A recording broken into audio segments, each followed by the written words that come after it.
Hello everyone, Lawrence here with the Logitech G413 mechanical gaming keyboard. It's a simple and budget-friendly mechanical gaming keyboard which uses the Romer G switches. Now a few years ago, I think it is already, I reviewed the Logitech G910 and I said that I really liked the switches, but it was a bit too tacky looking, and a bit after that Logitech released the G810, but sadly that one was still very expensive because it came with all these fancy features like RGB lighting, which people don't tend to use all that often. So my first impressions with the 413 were pretty positive, but also somewhat uninterested because, well, it's just very plain basic looking, but that is actually why I started liking it so much. So starting with the looks, I'm super happy that there's finally a metal faceplate. It makes the keyboard more expensive looking, and despite the brushed aluminium look, it doesn't pick up smudges as easily as the other Logitech G keyboards. The logo on the top right is nice and shiny, but not as distracting as the RGB logos on the more expensive versions. So the G413 features the standard full-size layout. As you can see, I have a French layout, but obviously it'll be the correct format for where you buy it.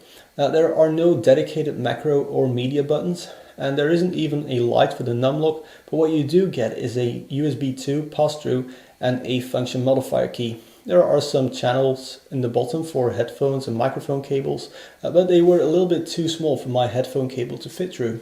There are some risers on the bottom, so if you want to tilt the back of the keyboard up more, you can do that. And even when it is tilted up, it's very stable and it doesn't slide around because of the nice rubber grips, and also because that metal faceplate makes the entire keyboard really strong. And I didn't notice any flex whatsoever in my weeks of testing. The Romer G switches are incredibly fast switches, but they don't really have a clear actuation point. And what that means is that when you're typing on it, you're going to bottom out the keys a little bit more than you would on, let's say, a Sherry MX Blue or a Razer Green.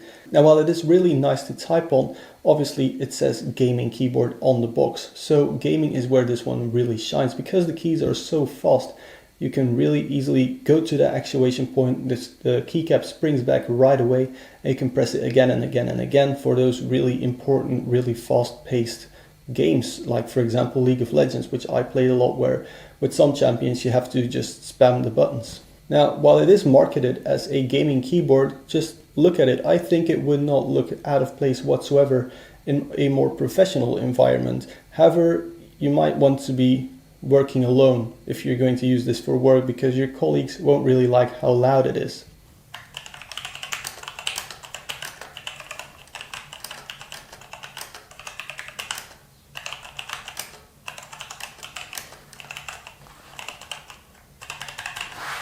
Now, as you can see right now, the keycaps on here are very basic looking. Logitech, however, does include some more gamery keycaps with some more aggressive angles in the box, as well as a keycap puller if you want to change that out a little bit. But I really like the clean and professional look it has without those fancy keycaps on it. Talking about gaming, there is of course a gaming mode, which basically means you disable the Windows key or any other key if you set that up in the software. I'll talk about software later. With the function modifier, you can also raise or lower the volume, play, pause, stop tracks, as well as change the brightness. But for more detailed controls, you have to go into the software. Now, luckily, the Logitech gaming software is really good. It's one piece of software which has all your Logitech devices in it, so you don't have to run 5 different programs just because you got a webcam and a mouse and a keyboard. I really like that. Now, in a previous video, I complained about Overwolf being a standard feature that was added with your installation.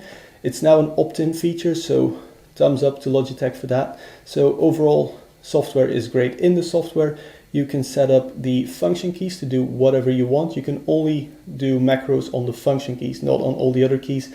But there are, of course, third-party programs which will let you do that.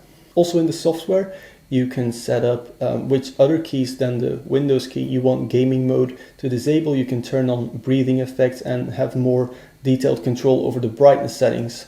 There's also a heat map, which is nice to look at, but doesn't really offer much functionality at all. So guys, if you like my review of the Logitech G413, hit that like button. If you want to see more reviews, hit the subscribe button.